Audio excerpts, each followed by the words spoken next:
what's up? Tamara here. I'm going to do a review of the audiobook Confessions of a Murder Suspect by James Patterson and Maxine Paetro. Now, I have not read or listened to anything by James Patterson in the past, so I really don't have anything to refer to or use as a point of reference as far as previous writings or previous experiences with his books. So we'll just start there. I've never heard of Maxine Paetro either, so I have no experience with her as well. So yeah, let's get started. Real fast, this story is about Tandy and her siblings. Tandy is, I believe, 16 years old. She has a older brother who is a famous football player. She has a twin brother and a younger brother. And all of them are very gifted children. They're all above average as far as intelligence is concerned.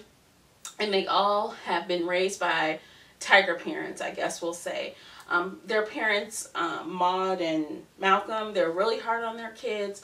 They are really all about controlling your emotions, being steady, working hard, knowing, being above par in intelligence and everything else. They're really, really strict. They do these things called a big chop, like when their kids need to be punished, instead of sending them to their room or grounding them, they get a big chop. And a big chop is them either performing a perfect piece of music on the piano, or explaining something about a civilization, or regurgitating a piece of literature, and I mean to perfection. These kids will sit here all day doing them until they're perfect. And these parents, I mean, they're really asinine about it. Then we start to find out, well, these kids hated their parents. None of them liked their parents. They all have problems with these parents. And to boot, there's also another woman living in the home who was also a suspect of this murder, who is the mother's assistant. So again, the kids wake up, their parents are dead in their beds, and they're the main suspect. And I believe that they're the main suspects because the detective knows that these are smart kids. He knows they're above intelligence, they're above average, they are above an average intelligence, and they are zeroing in on them, especially Tandy. Now, through all this, Tandy says that her parents didn't deserve this, even though that they hated them. So she is determined to find out what happened to them. Now, with that said, the characters, I did not connect with Tandy, and she is the narrator. I did not connect with anyone. I didn't feel bad for the parents. I didn't feel bad for the kids. I really had zero empathy for anybody. And I don't know if it's just because of the air that the kids have, but it's kind of balanced out a little bit later when we find out that the kids have been given drugs by their parents to enhance their abilities. They've been going to a therapist to learn how to turn off their emotions. They've been, they just have all these different things going on that is contributing to their, attitudes, or lack of feeling, or lack of empathy, lack of sadness. And it's all kind of like tumbling out of the closet, all their secrets. We find out that the mother has a girlfriend, a lover. We find out that the father has a girlfriend. We find out that the oldest brother is, having problems with his relationship. We find out that the parents are, broke. There's a lot of different things that are starting to tumble out of the closet. And when we get to the end, we're like, okay, so who did this? And we're, riding along with Tandy.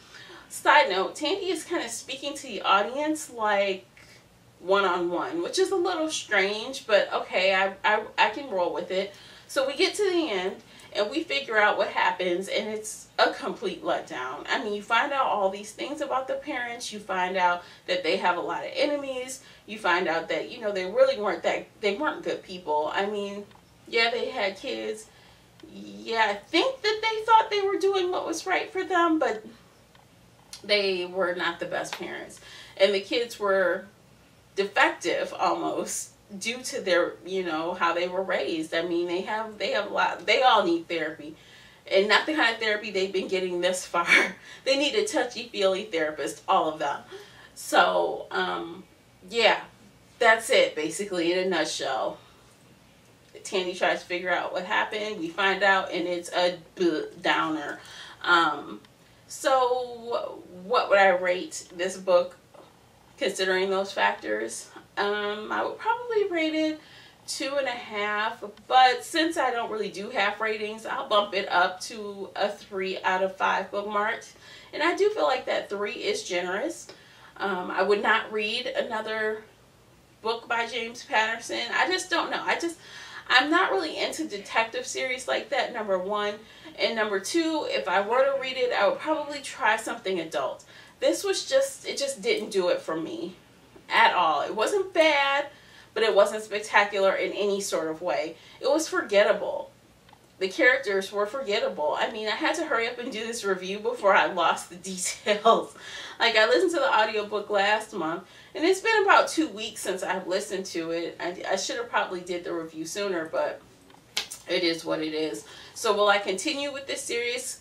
Clearly not. So will I recommend it? No, not really.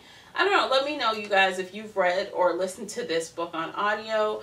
I'm curious to see what you thought of it, or if you had similar thoughts as I did about the lack of excitement for this book or this story. So yeah, guys, you know where to find me. Twitter, Facebook, Instagram, all those lovely places. Feel free to hit me up or leave a comment below, and I will reply to you. Thanks for watching, and until next time, happy reading.